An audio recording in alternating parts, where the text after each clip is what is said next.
Fire Emblem Mystery of the Emblem. This game is a remake of the Famicom/NES game Fire Emblem Shadow Dragon and the Blade of Light. Now, all the first 5 Fire Emblem games were only available in Japan. There was no US release, there was no international release. It's unknown why the Fire Emblem series didn't come till like 2002. And that's just like something I was always wondering, like, why didn't it came to us? I mean, if these games had came here in America, I would have been buying them so much. I would have been like, alright, time to play some Fire Emblem. I can imagine like how they were.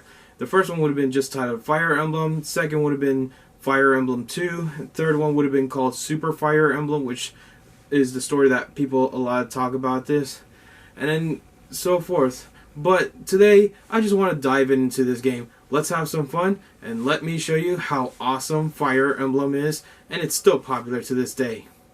So this Fire Emblem game is a lot different from any of the newer Fire Emblem games.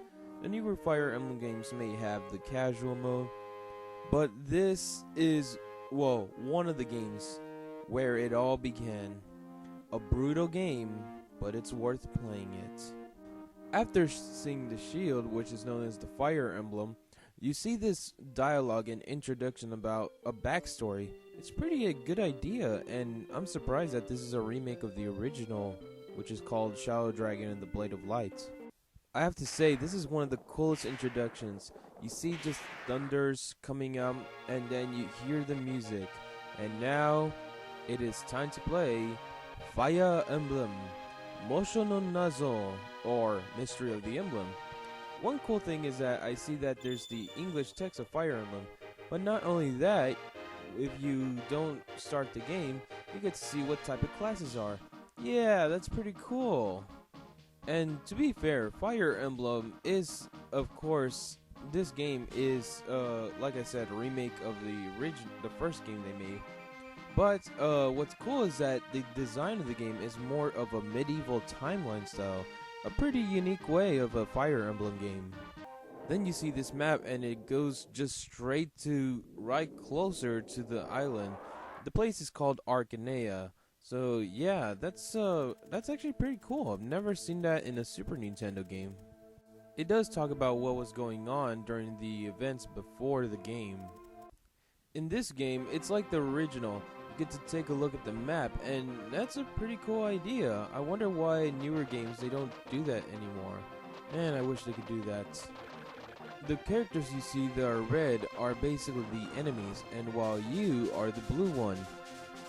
Look, I know people are gonna expect me to say it's a red versus blue reference, but I don't even watch that. So, their characters always talk, but you play as Marth and you have to get his army his squad to turn into an army in order to save Arcanea from the evil wizard Medos. So the game is a strategy RPG. No, this doesn't have anything related to the Final Fantasy series. And what's pretty cool is that whenever you see the characters fight each other, like Sheeta, basically it's like going like the medieval times place. Have you guys ever been there? I mean, after all, this is a strategy game, a turn-based strategy game. Whenever you defeat an opponent, you get experience points, and then you get to go back to the map and play as another character, use them and, save the world. Another thing that could be very helpful with you is, of course, talking to the people in the houses. Yeah, they'll actually give you hints on, they could give you hints on enemies, characters, anything, as long as they would. Sometimes it's just some random things, but mostly it's hints. When you're finished with your turn, then it's time for the enemy. The enemy will start finding you and will try to take you down. So your best is to, get your characters to work together and, just survive. Another interesting thing about this game is that you can change classes while, facing opponents. For example, I grabbed Sheeta and then basically sent her to in front of an enemy, and I just changed her from riding a Pegasus to herself. Yeah. so you could change her into a swordsman. There are some times where some of your characters would use a critical attack. It's basically when the attack gets more powerful and can kill them. And yeah, that's pretty cool. You have to give credit for that. When you defeated a lot of the enemies, you hear this nice jingle music. Ah, it's so beautiful. I really like this music. I wish I could have this as a ringtone. But this music is also when you're about to finish the level. Yeah, I just wanted to let you all know that. One thing I don't understand is that why is the boss a level 5 and you're a level 1? Yeah, I don't know why. Did they made this game to make it... Well, then again, this game was only exclusive to Japan, so I guess players in Japan were much more professional than us players in America in Fire Emblem. And this is why you have to get your characters to work together. As I said, if you work together, you can make them stronger. When you defeat the boss, they'll give out a quote. Now, when I first time tried this out, I thought he was an ally that I accidentally killed. Yeah, took me a while to figure that out. After conquering the kingdom, after taking the boss, the king tells you that, he congratulates you, but then he tells you that many people from Altea are still being used by the enemy, and he does say that, you gotta convince them to join with you, and you get to save the game. Another interesting thing that you can do is that you can select your party members. Yeah, depending how many you have, they'll give you a limit. But hey, it's very helpful because in the end, you get new members. One cool thing is that, like I said, you can actually recruit characters. For example, this archer is actually one of the Altea members, but he is forced, so he could get paid. But Sheeta is willing to give him the money, so he'll join with our side. Yeah, that's a thing. This is the same music that was used in Super Smash Bros. Melee. Another thing they have is armory, so let me explain. Your weapon could break the more you use it, which is why you need an armory in order to purchase weapons, and make sure to grab newer ones, and because if it breaks, you're in trouble. But if you purchase too much weapons, you can actually take it to the inventory. Now in this scene, this moment, this is where a thief is trying to get this woman to escape. Yeah, so your best is to go and save them.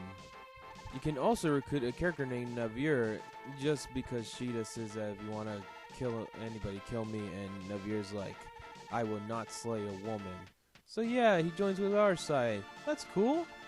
Remember when I said that this game was brutal? Well, you're about to see why. Cause if you lose one of your characters, they die permanently. This is where you have to restart the game and never do the same mistake ever again.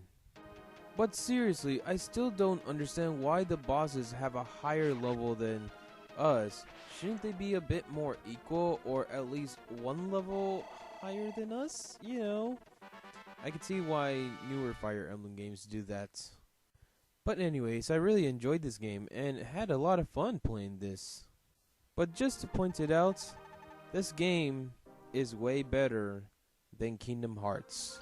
I know what you're thinking. How come I'm not going to keep on playing this game? Well, that's actually how long the anime Fire Emblem lasted. Who knew that there would exist a Fire Emblem VHS? The story is basically what it is, Fire Emblem. It only had 2 episodes, and it's a very good anime, which I do recommend you guys if you want to try it out. The anime shows the characters more info that we don't know, and it's a very unique way. The art style is really good, and it's very interesting about it. The Fire Emblem anime is known as the OVA, and it actually has a really good backstory. Although there's one thing I find it weird, but let's take a look at the cover of the VHS. Do you see anything really weird about this? Take a closer look. It says, based on the hit video game. Okay, that was available in Japan, but we didn't receive the game in America. We've only heard of Marth from Super Smash Bros. Melee. However, the one thing I didn't like about the anime was that Marth was pronounced Mars. It's Marth.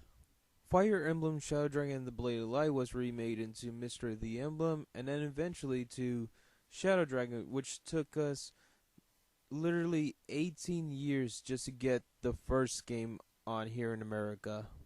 But there's something else I need to talk about. There's a game called Fire Emblem Awakening. Yeah, so there's a character there that she's my favorite. Her name is Lucina. And in Fire Emblem Heroes, they gave her a one where she uses a lance. However, that lance has a text until we find out that it was actually revealed that an anime is in development. So yeah. Does this mean that we are going to get another Fire Emblem anime? Yeah, who knew that the VHS of the Fire Emblem anime was so expensive? I mean, it's unknown why there has never been a re-release of this VHS. Some people say it could have been because the connection of the creator leaving Intelligent Systems and signing with PlayStation to create that game, Tearing Saga, or it's also a possibility that Nintendo didn't want to make any more anime adaptation games. Well, then again, I could be wrong because of the Pokemon anime. And anyways, it's very interesting to see something that was adapted. The Fire Emblem anime was basically the adaptation of Mystery of the Emblem. And before I end off, I just want to say this thing. I'm glad they canceled the Kingdom Hearts anime because that would have been awful.